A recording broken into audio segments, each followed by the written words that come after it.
Hello po sa inyong lahat. Isang magandang umaga po sa inyong lahat.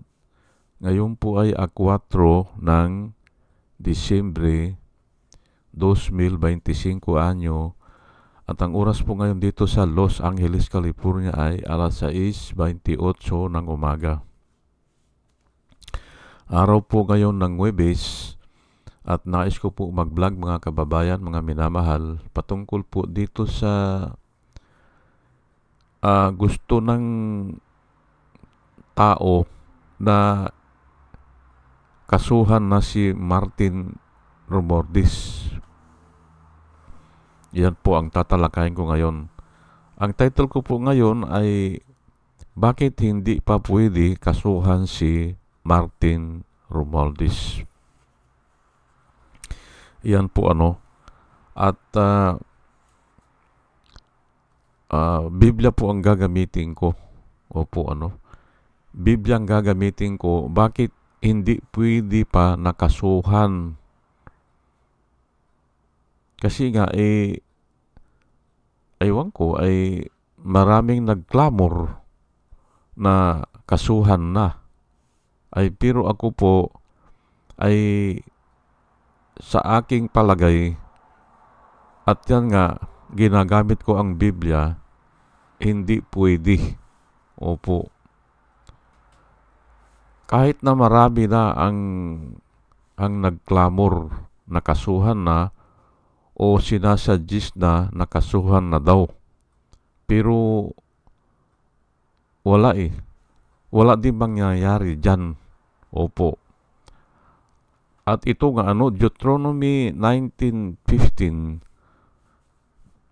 sa Old Testament po ito. At napakaliwanag po nito.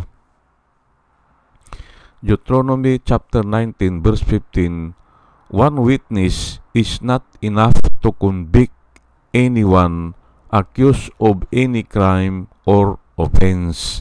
Yan po nakasulat. New International Version po ito at napakalinaw. One witness is not enough to convict anyone accused of any crime or offense they may have committed. A matter must be established by the testimony of 2 or 3 witnesses. Ayan po. Self-explanatory po, hindi ba? Pero mas maigi na nababasa natin, mas maigi na napapakinggan natin para maliwanag. Kisa dun sa samut-saring mga palagay ng mga tao, hindi ba? Ngayon, may nag-witness nga si Gutesa, hindi ba? Pero nagtatago na. Wala din yun. May nag-witness nga, pero hindi naman niya pwedeng ipaglaban kasi nga nagtatago siya. Wala din yan. Kailangan mag-witness, handa niyang harapin ang consequences. Alam niyo po, nung yung unang mga Kristiyano, yung pagkatapos ni Jesus Christ, sumulpot po yung mga unang Kristiyano. Ang tawag po sa nagwi-witness ay mga martyrs. Sila ay mga martyrs kasi handa nilang ibigay ang kanilang buhay doon sa pinag-witnessan nila. Ayan po pero ngayon ay ang tawag ay witness. Ngayon, basahin ko lang ulit para maitanim sa ating isipan. Bakit hindi pa pwedeng kasuhan ito si Martin Romualdez? Hindi po ako tagahanga ni Martin Romualdez, pero ang pinagbabasihan ko po ay yung Biblia. Huwag po tayong malito na kung mayroon ng dalawa ay pwede na. Isa si Saldico ay hindi natin alam kung AI yun Hindi rin humaharap mabuti sana kung nag-live sa embassy, hindi ba? Kung wala siya dito sa Pilipinas, pumunta siya ng embassy, may kasama siya live, hindi ba?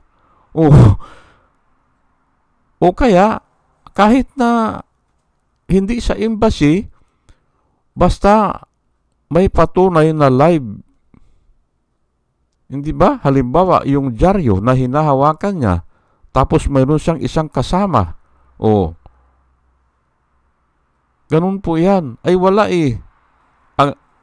Marami nga ang naghaka-haka na parang AI yung video ni Saldico. Hindi ba? At ito naman si Gutesa ay nagtatago na rin, hindi ba? O, paano yan? Paano mabubuhay ang kaso kung walang witness? Ay ang linaw po, one witness is not enough to convict anyone accused of any crime or offense they may have committed. A matter must be established by the testimony of 2 or 3 witnesses. Kahit na sabihin natin na ako, naniniwala din ako dahil sa politiko ito si Martin Romualdez, ay nagnakaw din ito. Pero palagay ko lang, maliliit lang. Opo, maliliit lang kasi nung panahon ni Duterte, hindi naman siya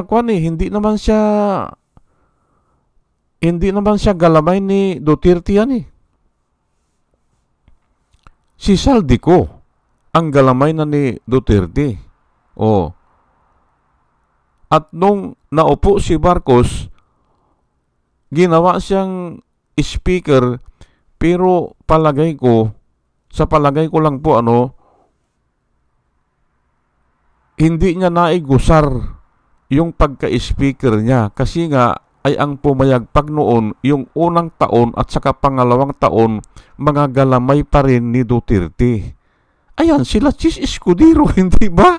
O, sila Joel Villanueva at dito rin sa lower house namayagpag din yan si Saldico. Hindi ba? Actually, ang ginawa ni Bongbong kasi nga ay sila ay unit team, yung mga tauhan ni Duterte na andun pa rin eh. Ayan, sila Minardo Guevara, hindi ba? Na ayaw ipagtanggol ang si Torre, hindi ba? Ayaw niyang ipagtanggol si Torre. O, tinanggal siya. Nung bandang huli ay simple ay bakit ganun? Ay pinapasahod ka ng gobyerno para ipagtanggol ang asunto ng gobyerno, hindi ba? Yung paghuli kay Duterte, idinimanda naman nila maraming idinimanda eh. Idinimanda ng kampo ni Duterte. Oh. Ay bakit ayaw ipagtanggol ni Minardo Guevara, hindi ba? Ay soldin siya. Ayan, hindi ba? Yun po ang sinasabi ko, na maraming mga tauhan si Duterte o ang tawag natin dyan, mga enablers. Aywan ko kung alam nyo yung mga Templars. O, sa mga templo, mayroong mga Templars. Hindi ba? O, parang ganun sila yan eh. Sila ang tagapagtanggol ng templo o ng kaharian ni Duterte. Hanggang ngayon po. Opo. O. Ngayon ay kaya nag-away-away po yan. Yan po ang findings ko dyan. After malapit na ang 3 years, ay tika muna. Ay bakit ganito? Ay ang nanalo ay si Bongbong Marcos, pero ang kumukubra ng mga waiting money, hindi ba? Yung mga illegal drugs o mga drug lord o yung gambling, illegal gambling, ang kumukubra, mga tauhan ni Duterte. Opo. Kaya nga, isa yan sa pinag-away-awayan nila. Maliban pa dun sa pinagsimulan, yung gusto ni Sara Duterte, 500 million ang confidential fund niya. Oh, 500 million ay ang pundo lang nilini noon ata nasa 6 to 700 million. Oh, tapos ay imposibleng ibigay. Imposible po. Kasi nga aangal po ang tao eh. Ay saan kukuha yan? Adi uutang, hindi ba? Ay sinong babayad ng utang? Kasi hindi po maibigay yan ng mga buwis ng tao eh. Hindi eh. Hindi kakayanin eh. Kaya umuutang na nga tayo eh. Ang utang ni Duterte noon umabot ng 6 trillion plus. Oh, dahil dyan sa mga kapritsyo na ganyan, dinagdagan ang mga intelligence fund o confidential fund. Hindi ba? At doon nga, nag-away yan si Bongbong at saka si Sara. Hindi naman sila nag-away. Na-check. Kasi ang ibinigay ay 125 million na out of the pocket ng pundo ng presidente. Transfer lang. Ay ngayon, nung kinukuha ng mga tao, saan ginastos yan ng 11 days, hindi ba? 125 million, gagastos sila ng 11 days. Magpapasko yun eh. Doon na nagsimula yan. Oh, just imagine ang hinihiling niya ay 500 million ay ang pundo lang nila na pinaghatian ni Lini ay nasa 700 lang. Kasi yung unang taon naghati sila ni Lini dyan eh. Oh. 6 months, hindi ba? Oh, pero ang pundo na inapurbahan noong nakaupo si Lini, 700 lang eh.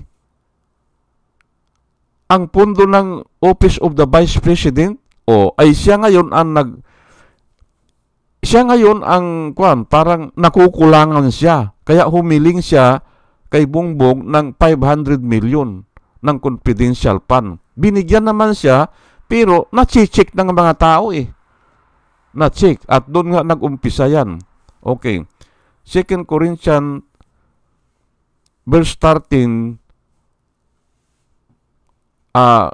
chapter 13, verse 1.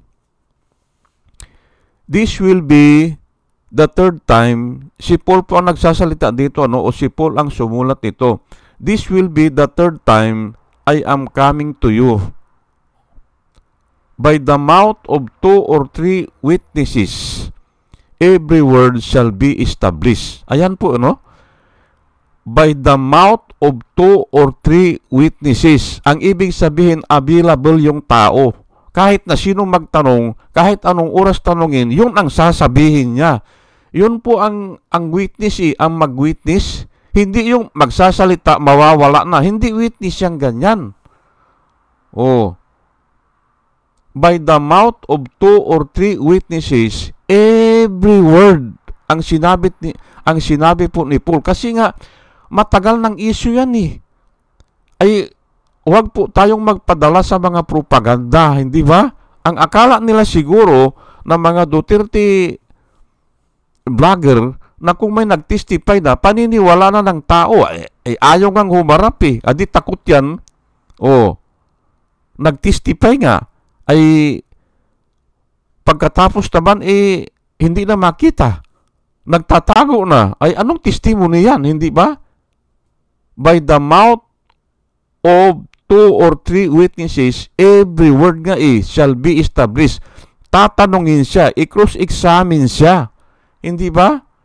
Ay kay Alan Peter, kay tanong ko nga, narinig yun na ang nag-witness kanya, kung hindi na i-cross-examine yan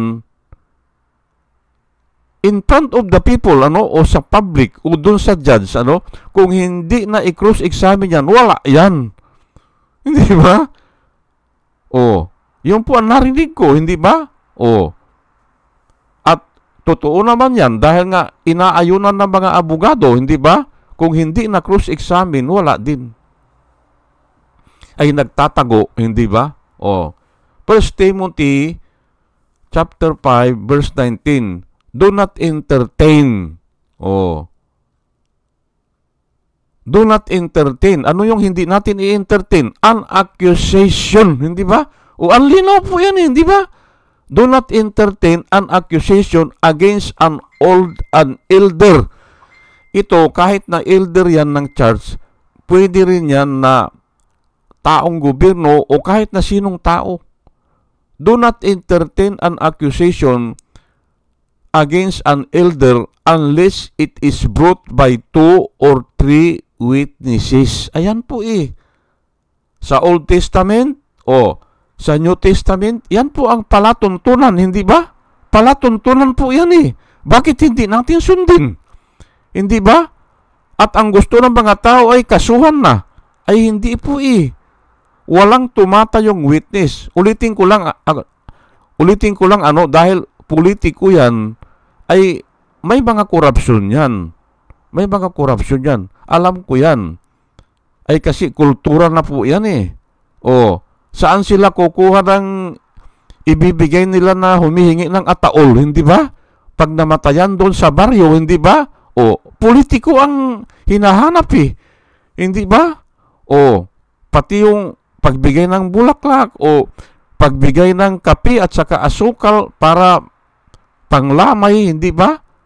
Politiko Kaya, kultura na po yan Kaya, ang sabi nga ng iba hindi maaalis yan. Kasi nga, kung gusto nating maalis yan, yung mga tao umayos din. Ay tumatanggap din kasi ng kwan ang mga tao yung kwan, yung anong tawag doon? Pag may eleksyon, binibigyan sila ng pira yung mga tao para ibuto ito, para, hindi ba? Ikampanya ito, ganun Ngayon, pero hindi ko po, hindi po ako kwan dito. Wala akong politiko na nilalakad. Pati ang si Bongbong, maari din yan. Pero hindi Nahinto po yan ng 6 years Walang trabaho yan sa gobyerno ng 6 years Paano siya magnakaw? At yan po ang advantage niya ni Bongbong Marcos. Paano siya makapagnakaw nung panahon ni Duterte? Ay nag-a-apply siya ng Agriculture Secretary. Nag-a-apply siya. Ay may 1 year ban. Pero nung after 1 year ban, hindi naman siya inappoint, hindi ba? Kaya wala siyang korupsyon yan. At pati ito si Soto, at pati ito si Ping Lacson, at pati si Bam Aquino, at saka si Pangilinan. Kasi nagsihinto po yan Paano mong kakasuhan ng kwan yan? Kaya talong-talo po yung mga Duterte. Talo dyan. Kasi nga, nakaupo sila Adi ang dami nilang kaso at gayon nga nauungkat. Ngayon, ito si Martin Romualdez, congressman ito. Nakaupo na congressman ito nung panahon ni Duterte. Pero hindi po siya namayagpag yan. Hindi. Namayagpag lang yan nung panahon na ni Bongbong Marcos. Pero hindi pa rin Kasi nga, ang namonitor ko ay ang namayagpag po, ayan, sila kwan po. Yung nagbahay ng Supra International, si Harry Roque. Hindi ba? Sila ang namayagpag dyan. Hindi ba? Ibinahay yung lalaki, hindi ba? Diyan sa Angeles. Ngayon, ano nangyari? Nagtatago siya, hindi ba? Ayan po Kitang-kita po ang mga ebidensya. Ang namayagpag po, kahit na nakaupo na si Marcos, ay mga tauhan pa rin ni Duterte. Ay ako nga, namumblima na ako noon Panay ang panalayan ko sa Panginoon na, Panginoon, paano na ito? 6 years na kami na under kay Duterte. Ay ang China naandyan na sa West Philippine Sea, hindi ba? Naandyan na sa Baho de Masinloc, hindi ba? Ang China. Ay paano na ito? Kung mag 6 years na naman ito si Bongbong, natauhan ni Duterte, o unit team ni Duterte, o inilakad ni Duterte para maging Pangulo, hindi ba? Ayan po balak ni Duterte talaga na ganyan para safety. Hindi ba? Para safety. Pero hindi niya alam ang Diyos may mga balak din, hindi ba? Ayan na nga, hindi ba? God works in mysterious ways, hindi ba? Ayan, yung balak nila na puroprotektahan sila ni Bongbong Marcos hindi natuloy at nag-away-away pa sila. Wala tayong kasalanan dyan. At kahit na minsan, hindi po pumasok yan sa isipan ko na ganyan ang mangyayari. Kaya kasalanan nila yan. Hindi ba? Kasalanan ni Sara yan kasi sobrang sakim, hindi ba? Bakit hindi na lang siya magtiyaga doon sa pundo na ibinigay kay Lini na siya ang kumuha ng 6 months, hindi ba? Kasi hati sila doon sa 2022, hindi ba? Naghati sila dyan Ay hindi siya nakontento. Ayan nga po for the love of money is the root of all kinds of evil, in which many have abandoned their faith